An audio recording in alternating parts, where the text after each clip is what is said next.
Out in the middle of a bayou stands a house. But this isn't any normal house. This house holds a disturbing secret. And it holds an even more disturbing future. Resident Evil 7 is one of my favorite Resident Evil games, mainly because the atmosphere compared to every other Resident Evil game is unbeatable. The story is basically one long MacGuffin, with almost nobody having character arcs. You were right. I did lie to you.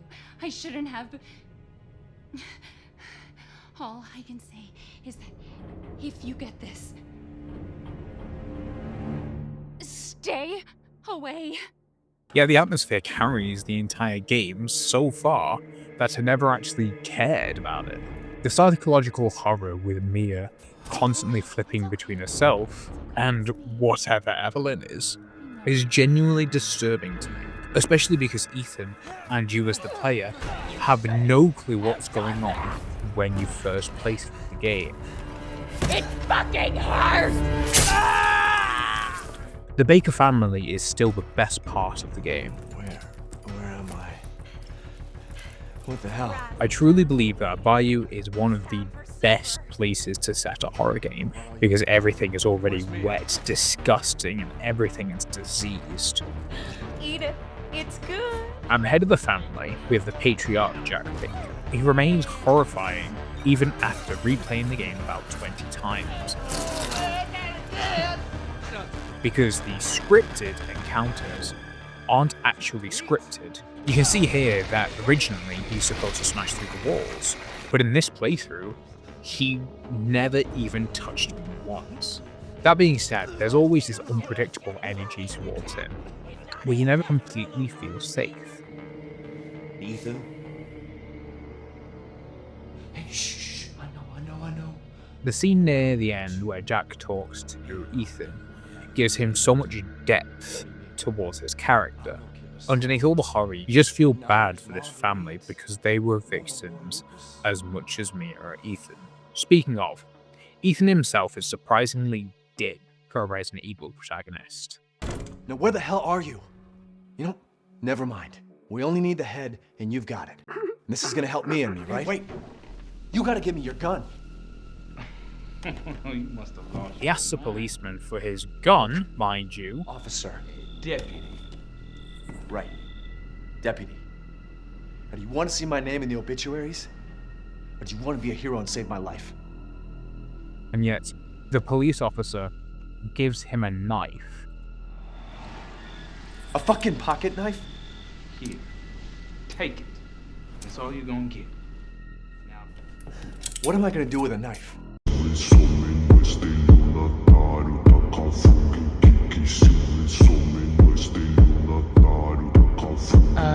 She said similar to that. What am I gonna do with a knife?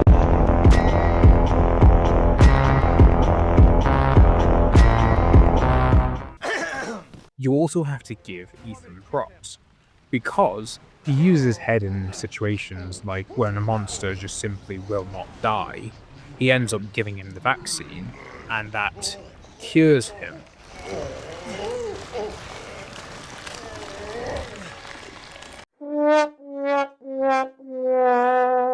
Stay the fuck out! Marguerite, on the other hand, is one of the most disgusting boss designs Capcom has ever created. I genuinely don't know who or why someone willingly sat down and modeled this, but kudos to you.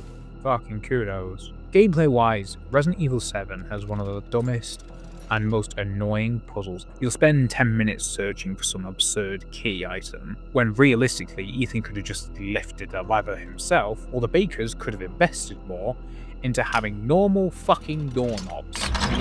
Seriously, why the fuck does every Resident Evil villain have everything but a fucking doorknob?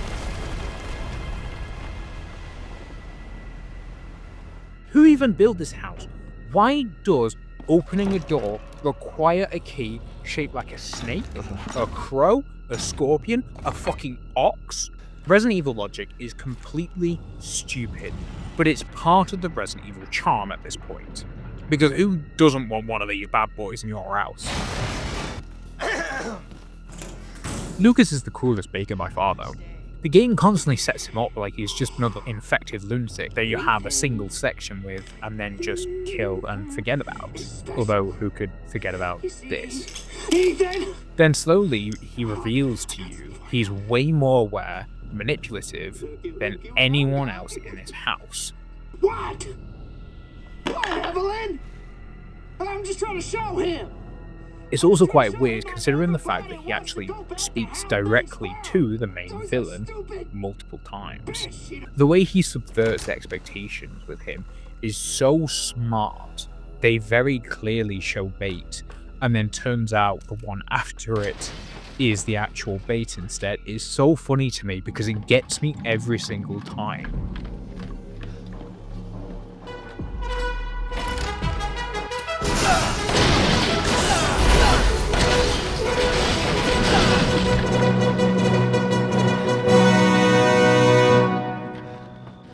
Buddy, this is a test of skills, so no cheating.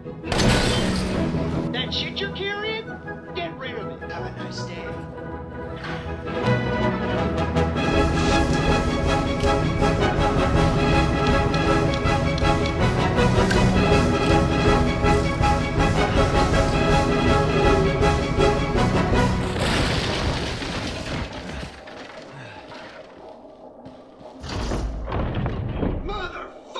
The game also came out during the peak of jump scares, where the rise of FNAF, Bendy and the Ink Machine, and a load of other mid-2010s horror came out.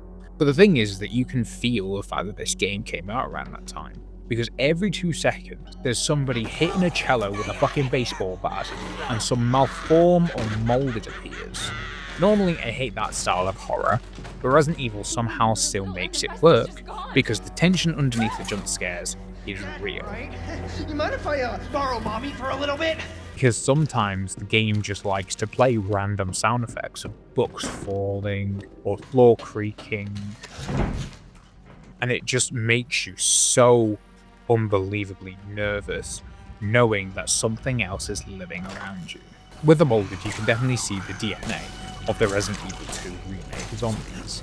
They constantly stumble and lumber towards you. Overall, they feel like a nuisance that are easier to run away from rather than actually fight them head on. And the game rewards this type of behaviour because you end up conserving ammo, because it actually takes so much to kill them. Believe me, it takes 2 mags if you don't land your headshots. The Mia vs Zoe choice feels so empty to me. Zoe literally tells Ethan to use one of the 2 serums that you have on a specific monster, Use the serum on him! then gets offended when you only have can't just 1 be serum one left, What and the you hell are we use gonna it do on your now? wife. It was foolish thinking I could escape. But Zoe... Go! Both of you just go! Regardless of who you choose, you're still pushed into the same canon ending where you play as Mia, since regardless of what happens, Zoe still gets taken away almost immediately, and you never see her again, and she's never mentioned again.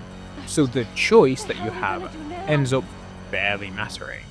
It feels less like a meaningful choice between choosing somebody who's helped you and who's been your only ally throughout this entire horror film, and your wife, the literal person that the entire game has been centered around. The game feels like it's giving you the illusion of choice, where all roads end up leading to the boat. This way. Let me tell you about this goddamn boat section. You know how every Resident Evil game has that one section that everybody absolutely despises? Yeah, Right now. it's this section. How the hell does every Resident Evil game not have a good ending section? It baffles me, because playing as Mia completely destroys the pacing. It's not even a bad idea conceptually, but forcing you through 5 nearly identical floors with the same ugly green-grey colour palette is exhausting and just frustrating. Colour coding the floors alone would have made this less annoying, or making them more distinct, or better yet, letting us explore the oil tankers you see explode in a flashback, would have given the game more of an expansive feel, rather than what we have now, which is a compressed mess of the same design, just in different fonts. Also, just a heads up for anybody, don't take my weapons away. It doesn't make me scared, it makes me irritated to not be able to fight back. I'm also still a little confused about something. Mia's hallucinations on the boat. If she was already cured, why is Evelyn still affecting her? My theory is either one of two things. One, she got cured and then instantly got remolded, but that option makes the Mia Zoe choice feel even more empty. Or the cure was a placebo and the whole Baker family section is pointless. The game never really explains how Mia gets remolded, but my best guess is that when the boat with both Mia and Ethan gets capsized and Ethan gets taken, you get remolded then, which makes the whole choice stupid. Resident Evil does eventually succeed, solely based on the atmosphere. Luckily, it brought the series back to actual horror while still feeling unmistakably Resident Evil. It's messy, frustrating, and very much so ridiculous. But it's one of the tensest horror games that I actually enjoy playing. Honestly, I'd love more smaller anthology-style Resident Evil games. Not you. Like we had with 7 and 8. Instead of every single game ending up leading back to Chris Redfield or Leon Kennedy. I do like these characters, but please give me a bit of variety.